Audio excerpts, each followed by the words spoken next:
Hello everyone, welcome to India buddy. आप सभी का स्वागत है आपके अपने चैनल इंडिया बडी में। स्टूडेंट्स, आपको मालूम है एमएसटी सीईटी का रिजल्ट आ गया और उसके बाद एक बहुत इंपॉर्टेंट क्वेश्चन जो स्टूडेंट्स के मन में आ रहा था वो था कि कौन सा ब्रांच ले।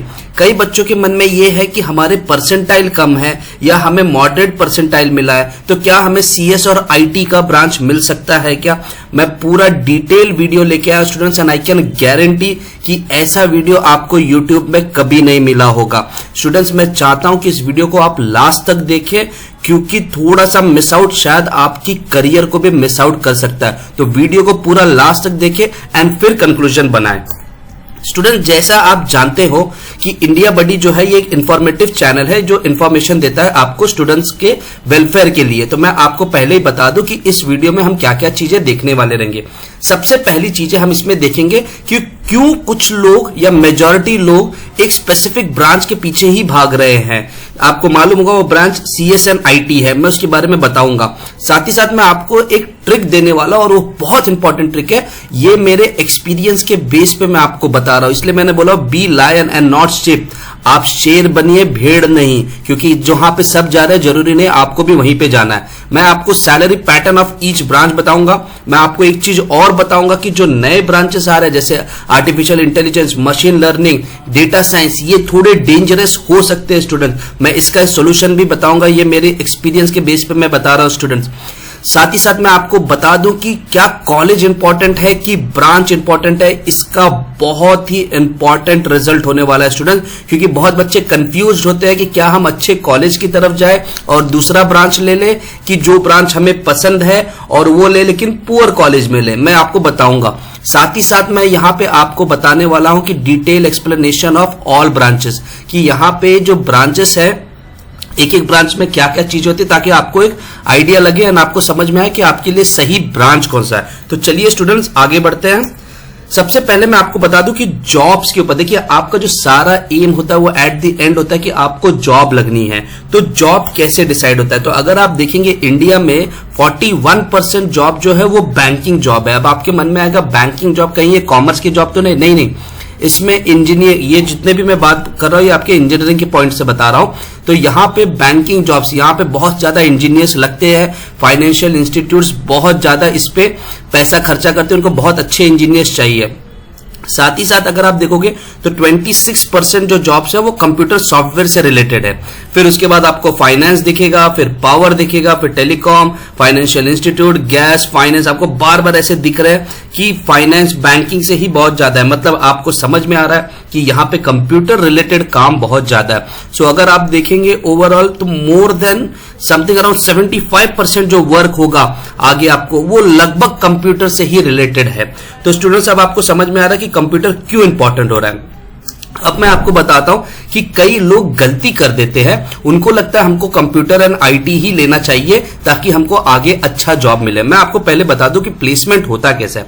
स्टूडेंट्स, प्लेसमेंट में ना अगर आप देखोगे आपको एप्टीट्यूड टेस्ट होता है जो बेसिक आपका मैथ्स, इंग्लिश या अंडरस्टैंडिंग उसके ऊपर होता है। साथ ही साथ आपका ग्रुप डिस्कशन होता है जहां पे आपके कम्युनिकेशन देखे जाते हैं, आप कैसे लोगों से बात कर रहे हैं, और फिर कुछ राउंड्स होंगे जो टेक्निकल इंटरव्यूज जिनको हम बोलते हैं। तो अब आपके मन में आता होगा कि अगर मुझे कंप्यूटर की कंपनी में जाना है तो मुझे कंप्यूटर आना चाहिए या कंप्यूटर सॉफ्टवेयर रिलेटेड चीजें होनी चाहिए। स्टूडेंट्स, नहीं, जब आप टेक्निकल इंटरव्यू देते हैं तो वहां पे आपके फील्ड से रिलेटेड डाउट्स पूछे जाते हैं या क्वेश्चंस पूछे जाते हैं। फॉर एन एग्जांपल, अगर आप इलेक्ट्रॉनिक्स के स्टूडेंट हो और आप कंप्यूटर की कंपनी के लिए अप्लाई कर रहे हो तो आपको बेसिक्स ऑफ इलेक्ट्रॉनिक्स के क्वेश्चंस पूछे जाएंगे और थोड़े से बेसिक कंप्यूटर जो आजकल सबको आते हैं, ठीक है। उसके बाद होगा एचआर राउंड, जो ह्यूमन रिसोर्स, जहां पे आपकी पर्सनालिटी चेक की जाती है।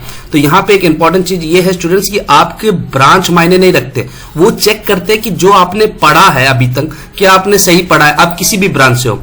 तो प्लेसमेंट में जो लोगों को लगता है ना कि मैं एक पर्टिकुलर ब्रांच में रहूंगा तो मुझे फायदा होगा, नहीं। इंपॉर्टेंट चीज ये है कि आपको वो कॉलेज सेलेक्ट करना जिसमें कंपनी आए स्टूडेंट्स, क्योंकि बहुत सारे कॉलेजेस ऐसे होते हैं कि जो अच्छे कॉलेजेस है लेकिन अगर आपको ब्रांच दूसरा मिला है नो प्रॉब्लम, लेकिन उस कॉलेज में कंपनीज आती है तो आपके पास अपॉर्चुनिटी रहेगा कि आप उस कंपनी में बैठ सकते हो एंड फिर बेस्ड ऑन अपने ब्रांच के आंसर्स के बेस पे आपको वो कंपनीज में जॉब मिल जाएगी। फिर आप कहोगे लेकिन सर अगर मैं इलेक्ट्रॉनिक्स का हूं या मैं ईएक्सटीसी ब्रांच का हूं तो मुझे फिर कंप्यूटर कंपनीज में कैसे फायदा मिलेगा। देखिए, आपको हमेशा जिस भी कंपनी में आप जाते हो वहां पे आपको ट्रेनिंग दी जाती है। तो स्टूडेंट्स इस चीज को आप समझ के रखिए, आपको ट्रेनिंग मिलेगा। तो आपके लिए इंपॉर्टेंट चीज ये है कि आप अच्छा कॉलेज देखें, ना कि अच्छा ब्रांच देखें। मेरा क्वेश्चन यही है स्टूडेंट्स, अगर आपकी परसेंटाइल कम है तो go for a good college. अगर आपको अच्छे कॉलेज में कोई दूसरा ब्रांच भी मिल रहा है ले लीजिए, क्योंकि आगे आपको कंपनीज में बैठने का मौका मिलेगा। लेकिन अगर आपके परसेंटाइल कम है और आप CSIT बोल के आप किसी बहुत लो ग्रेडेड कॉलेज में जा रहे हैं, तो चांसेस ये है कि वहां पे आपके साथ कोई भी प्लेसमेंट नहीं होने वाला है। सो अब आगे बढ़ते हैं स्टूडेंट्स, इसलिए मैं हमेशा बोल रहा हूं कि कॉलेज विंस ओवर ब्रांच। अब मैं आपको एक जनरल, एक बेसिक, एक कॉलेज का एक आपको डेटा दिखा दे रहा हूं। This is one of the very good college in Mumbai. So मैं आपको यहाँ पे डेटा दिखा दे रहा हूं। अगर आप देख रहे हैं यहाँ पे computer, electronics and telecommunication, IT and mechanical का डेटा है कलर वाइज में। सो अगर कोई एक नॉर्मल पर्सन रहेगा तो वो देखेगा, उसे लगेगा कि यार IT एंड CS में बहुत ज्यादा जॉब्स मिल रहे हैं। लेकिन अगर आप देखेंगे इलेक्ट्रॉनिक्स में भी लगभग सिमिलर जॉब जा रहे हैं, मैकेनिकल वाले को भी जॉब मिल रही है। तो इसका मैंने क्या बताया स्टूडेंट्स, आपको ये नहीं देखना कि आप कौन से ब्रांच से, आपके लिए मेन इंपॉर्टेंट चीज ये कि आपको अच्छा कॉलेज मिले। सो ये जो बहुत सारे बच्चे आपको मैकेनिकल के दिख रहे हैं, ये सब भी IT कंपनीज में ही चले गए हैं। सो अब हम बताएंगे स्टूडेंट्स कि कैसे डिसाइड करें कि आपके लिए कौन सा अच्छा इंजीनियरिंग का ब्रांच हो सकता है। सबसे पहली चीज है, आपको जो सबसे ध्यान रखना है वो है कि आपका पर्सनल इंटरेस्ट क्या है। कभी कभी ये भी होगा कि आप सोच रहे हो कि मैं जॉब तो देखूंगा, लेकिन आपका इंटरेस्ट ही अलग है। तो बेटर होगा कि आपको जिस चीज का इंटरेस्ट है आप उस चीज में जाइए। साथ ही साथ आपको ये भी चेक करना है कि आपके लाइफ का 5 से 10 साल के बाद का गोल क्या है। तो अगर आप कुछ और करना चाह रहे हैं एंड अगर आप ये ब्रांच लेंगे और आपको लग रहा है कि ये मेरे को सूट नहीं करेगा, सो बेटर है आप वो ब्रांच को लीजिए जो आपके लाइफ के गोल को सूट करता है। सेकेंड चीज, तीसरी चीज है जो इंपॉर्टेंट, कि क्या आप जो ब्रांच सेलेक्ट कर रहे हैं वो आपको अवेलेबल है, नियर बाय है। कभी कभी हम ऐसे कुछ ब्रांच लेते हैं जो हमारे नियर बाय नहीं है, तो फिर आपको समझना होगा कि आपको कहीं हॉस्टल लाइफ करना पड़ेगा एंड बाकी सारी चीजें, तो वो भी आपको सोचनी है। फिर इंपॉर्टेंट चीज है कि क्या जॉब रिक्वायरमेंट है उसका, ये बहुत इंपॉर्टेंट चीज है स्टूडेंट, जो मैंने आपको बता दिया कि जॉब रिक्वायरमेंट कैसे है। फिर फाइनेंशियल इन्वेस्टमेंट, कभी कभी कुछ ब्रांचेस ऐसे होते हैं कि जिसमें आपको बहुत ज्यादा पैसे लगते हैं, जैसे for an example aeronautical engineering, उसके लिए आपको बहुत ज्यादा पैसे लगेंगे। एंड स्टूडेंट्स जो सबसे इंपॉर्टेंट चीज है कि फ्यूचर कैसे ग्रो हो रहा है, मैं आपको वही बता रहा था। अभी तक तो क्या हो रहा था, सब CSIT के पीछे जा रहे थे, लेकिन अब आप देखोगे धीरे धीरे आपको न्यूज में ऐसे आ रहा है, made in China to make in India. किसके लिए बात करें, एप्पल के फोन्स के बारे में या एप्पल के डिवाइसेस के बारे में। अब ये सारी चीजें इंडिया में बनेगी। जब ये इंडिया में बनेगी स्टूडेंट्स, तो डेफिनेटली यहाँ पे इलेक्ट्रॉनिक्स के स्टूडेंट्स की भी जरूरत पड़ेगी, साथ ही साथ इलेक्ट्रॉनिक्स एंड टेलीकम्युनिकेशन के भी स्टूडेंट्स की जरूरत पड़ेगी। तो आपको यहाँ पे समझ में आ रहा है स्टूडेंट कि अब इंडिया बदल रहा है। सो जो कुछ स्पेसिफिक ब्रांच जो चल रहे थे लगातार, अब हम बाकी सारे ब्रांचेस पे भी फोकस कर रहे हैं। जैसे आपको फिर एक न्यूज मिली होगी कि India becomes 5th largest economy. Definitely जब इकोनॉमी बढ़ेगी तो आपके पास मल्टीपल ऑप्शंस आएंगे। जैसे लिखा है ना, the next 25 years India golden opportunity to become a manufacturing power house. So यहां पे आपको एक ये भी समझना है कि अब इंडिया जो है वो मैन्युफैक्चरिंग के तरफ भी जा रहा है। सो जो ब्रांचेस लाइक इलेक्ट्रॉनिक्स, मैकेनिकल्स या बाकी सब जो थोड़ा डाउन हुए थे स्टूडेंट्स, अभी वो वापस बूम आउट होंगे। सो अगर जब वो टाइम आता है बूम आउट होने का और आप वहां पे अवेलेबल रहेंगे, तो आपको समझ में आएगा कि आपके पास बहुत हाई डिमांड होगा आपके लिए, क्योंकि मेजॉरिटी बच्चे CS और IT के लिए ही जा रहे हैं। अब कुछ ब्रांचेस जिसमें आपको इजीली जॉब मिल जाएगी आज के दिन में, आपको पता होगा कंप्यूटर्स में मिल जाएगी, केमिकल में मिल जाएगी, मैकेनिकल में मिल जाएगी, इलेक्ट्रॉनिक्स में मिल जाएगी, इलेक्ट्रिकल में मिल जाएगी, इंफॉर्मेशन टेक्नोलॉजी में मिल जाएगी, सिविल में मिल जाएगी। तो ऐसे कुछ ब्रांचेस है जिसमें आपको मिलेगी। लेकिन क्या उन ब्रांचेस का क्या, जैसे artificial intelligence, machine learning, data science, ये अब नए नए ब्रांचेस आ रहे हैं एंड कॉलेजेस कॉल कर रहे हैं स्टूडेंट्स को कि ले लीजिए, बहुत डिमांड है। आपको भी लगता है बहुत डिमांड है। मैं इसका एक बहुत बेसिक एग्जाम्पल आपको देता हूं। मान लीजिए आप एक ड्राइवर हो, ठीक है, आप एक ड्राइवर हो कि जिसमें आप एक नॉर्मल गाड़ियां चलाते हो, और दूसरे में आपने ड्राइविंग सीखी है कि जिसमें आपसे बहुत लग्जरियस गाड़ी चलाओगे। सो फॉर एन एग्जांपल, अब आपको कोई बोलेगा कि अगर कोई बंदा BMW गाड़ी चलाता है तो उसकी पेमेंट जो ड्राइविंग पेमेंट है वो है 50,000। लेकिन वही अगर कोई एक नॉर्मल कार चलाता है, आपकी स्विफ्ट कार यहां पे हम एग्जांपल में ले रहे थे, तो अगर कोई चलाता है तो उसको ड्राइविंग की पैसे मिलते हैं 10,000। तो लोग क्या बोलेंगे, नहीं नहीं मुझे तो BMW का ड्राइवर बनना है, वहां पे तो 50,000 मिलता है। लेकिन आप एक समझिए, जब कभी भी ड्राइवर की वैकेंसी आती है तो उसमें से सिर्फ 5% ऐसी वैकेंसी रहेगी कि जो कोई आके बोलेगा मुझे BMW के लिए ड्राइवर चाहिए। मेजॉरिटी लोगों की जो वैकेंसी रहेगी वो बोलेंगे यार मुझे नॉर्मल ड्राइवर चाहिए, ओला उबर के लिए चाहिए। तो ये भी आपको समझना कि artificial intelligence, machine learning, data science, ये आपको देखने में लग रहा है कि हाँ इसमें सैलरीज बहुत हाई मिलती है, लेकिन इसमें अपॉर्चुनिटी बहुत कम है। तो इसका सोल्यूशन क्या होगा? इसका सोल्यूशन ये होगा कि अगर आपको ये चीज पसंद है, आप CS एंड IT की फील्ड लीजिए एंड उसके बाद आप इनके आर्टिफिशियल इंटेलिजेंस या मशीन लर्निंग या डेटा साइंस के बाद में कोर्सेस कर लीजिए, वो काफी होगा स्टूडेंट। तो इसमें क्या होगा, आप कुछ ऐसे ड्राइवर बनेंगे जो आप बोलोगे कि मुझे नॉर्मल कार भी चलाने आती है प्लस मुझे लग्जरियस कार भी चलाने आती है। तो इससे क्या होगा कि कोई भी जॉब की अपॉर्चुनिटी रहेगी आपसे स्किप आउट नहीं होगी। तो इस चीज को समझ के रखिए स्टूडेंट्स। सो प्लीज जितना हो सके इन ब्रांचेस से दूर रहिए, इनके कोर्सेस कर लीजिए चलेगा, लेकिन इन ब्रांचेस को पर्टिकुलरली आप आर्टिफिशियल इंटेलिजेंस के इंजीनियरिंग में घुस जाइए या मशीन लर्निंग के इंजीनियरिंग, थोड़ा डेंजरस हो सकता है स्टूडेंट। जनरलाइज जो कोर्स होते हैं वो काफी अच्छे होते हैं, लेकिन जो स्पेसिफिक कोर्सेस होते हैं ना, वहां पे फिर प्रॉब्लम यही होती है कि आपको जॉब के लिए भी स्पेसिफिक ढूंढना पड़ेगा। अब हम एक ओवरऑल देखते हैं कि CS एंड IT के सैलरीज क्या होते हैं। तो स्टूडेंट्स, एक्सपेक्टेड सैलरी जो होती है वो 2.4 से लेके 8.5 लाख पर एनम तक जाती है, जो इंडिया में आजकल चल रहा है। एंड ये आपको समझना होगा कि ये मेजर चंक्स जो है, जो ज्यादातर बच्चे प्लेस होते हैं वो CS एंड IT वाले ही होते हैं। क्यों? क्योंकि वहां पे उनके डिमांड्स बहुत ज्यादा। मैंने आपको पहले दिखाया कि जॉब की अपॉर्चुनिटीज कैसे है, तो आपको बहुत जगह पे मिलेगी। आपको बैंकिंग में मिलेगा, एयरलाइंस में मिलेगा, इंश्योरेंस में मिलेगा, रेलवेज में, हॉस्पिटल्स में, बहुत जगह पे डिमांड्स हैं।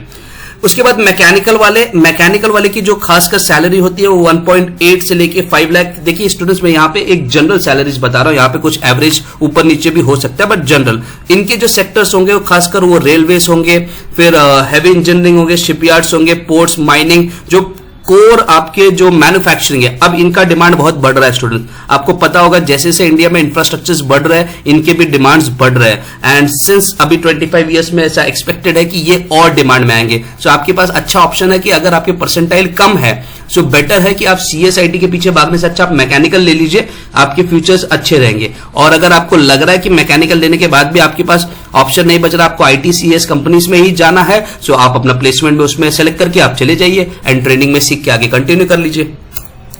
सिविल, यहां पे अगर आप सिविल इंजीनियरिंग में देखेंगे तो सिविल इंजीनियरिंग उनको लेना चाहिए कि जिनको मैथ्स और सॉफ्टवेयर कम पसंद है या उनको इंटरेस्ट नहीं है। तो ऐसे लोगों के लिए सिविल काफी बेटर है। सिविल की जो एवरेज सैलरी होती है वो 3 लाख टू 5 लाख तक होती है। एंड ये भी अब एक बूमिंग है क्योंकि इंफ्रास्ट्रक्चर्स बहुत बन रहे हैं इंडिया में, तो डिमांड बहुत ज्यादा चलेगी। इलेक्ट्रिक के खासकर जो यूनिट्स होते हैं ये बहुत कोर ब्रांचेस है इलेक्ट्रिकल वाले। यहां पे अगर आप देखोगे पावर सेक्टर्स में, गवर्नमेंट जॉब्स में भी इनके पास बहुत अच्छी अपॉर्चुनिटी होती है। एक्सपेक्टेड सैलरी जो जनरल होती है वो 1.8 से लेके 4.5 लाख के आसपास होती है। फिर इलेक्ट्रॉनिक्स एंड टेलीकम्युनिकेशन, ये अब और ज्यादा आप देखेंगे बूम आउट हो रहा है, क्योंकि जैसे जैसे इंडिया में कम्युनिकेशन के रिलेटेड चीजें, जैसे आप कोई भी मोबाइल कंपनीज में या डेटा कंपनीज में, जियो हो गया, एयरटेल हो गया, वगैरह वगैरह बहुत सारी कंपनीज हैं, आप इनके लिए ट्राई कर सकते हैं। ये बहुत बेनिफिट देती है। लेकिन साथ ही साथ आपको ये भी याद रखना है कि जैसे मैंने बात किया ना कि एप्पल आ रहा है, सो वहां पे क्या होगा, यहां पे आपके पास और अपॉर्चुनिटीज होगी कि वहां पे आप कनेक्ट कर सको। तो ये भी एक बूमिंग है, मतलब IT CS बूम चल रहा है, बट उसके अलावा अब ये सारी भी बूम होने लगी हैं स्टूडेंट्स, तो बहुत ध्यान देना इस चीज पे। अब other fields like chemical, textile, फिर आप बायोमेडिकल, एरोनॉटिकल इंजीनियरिंग, ये सारी जो इंजीनियरिंग है इनका प्रॉब्लम ये है कि इनके डायरेक्ट प्लेसमेंट्स थोड़े मुश्किल है। तो अगर आपकी बैकग्राउंड या फैमिली सपोर्ट है, जहां पे आपके पास ऑलरेडी केमिकल की कंपनी है, तो आप केमिकल इंजीनियरिंग करके उसको कंटिन्यू कर सकते हैं, क्योंकि इनके प्लेसमेंट्स थोड़े से मुश्किल है। लेकिन यस, आप गवर्नमेंट जॉब्स में आप इनको ट्राई कर सकते हैं। सो स्टूडेंट्स, एक जनरल अगर हम कंक्लूजन देखें तो कंक्लूजन क्या है, please look for the future demand while selecting the branches. मैं यही बोल रहा हूं, आप लायन बनिए, शिप मत बनिए। शिप को आपको पता होगा कि भेड़ जो होता है वो एक भेड़ जिस दिशा में जाता है वहीं पे सब जाते, ऐसा मत कीजिए। शेर बनिए, अपना डिसाइड कीजिए कि मुझे क्या करना है। दूसरी चीज ये याद रखिए कि इंस्टीट्यूट बहुत ज्यादा मैटर करता है, तो कॉलेज का प्रेफरेंस बहुत मायने रखता है। ब्रांच पे फोकस मत कीजिए, कॉलेज देखिए, अच्छा कॉलेज देखिए जिसमें प्लेसमेंट आता होगा। और तीसरी चीज है proper combination of institute and branch, आपको बहुत अच्छा, मतलब अगर आपके मार्क्स अच्छे हैं, आप अच्छा इंस्टीट्यूट लीजिए, अच्छा ब्रांच लीजिए, एंड अच्छा पैकेज उठाइए। अगर आपकी परसेंटाइल कम है तो आप अच्छा इंस्टीट्यूट लीजिए, उसमें आपको लगता है कि थोड़ा लो ग्रेडेड ब्रांच में ले लीजिए, क्योंकि आपको प्लेसमेंट अच्छा मिल जाएगा। सो स्टूडेंट्स, पूरा ओवरऑल अगर आप देखेंगे, मैं यही आपको बताना चाहता था स्टूडेंट्स की बहुत ऑनेस्ट रिव्यू दिया। मैं चाहता था तो बहुत सारी चीजें बोल सकता था, लेकिन मैंने एकदम ऑनेस्ट रिव्यू दिया स्टूडेंट्स। एंड मुझे मालूम है आपको ये वीडियो पसंद आया है, आपने लास्ट तक देखा, तो प्लीज इस वीडियो को लाइक कीजिए एंड शेयर कीजिए स्टूडेंट्स।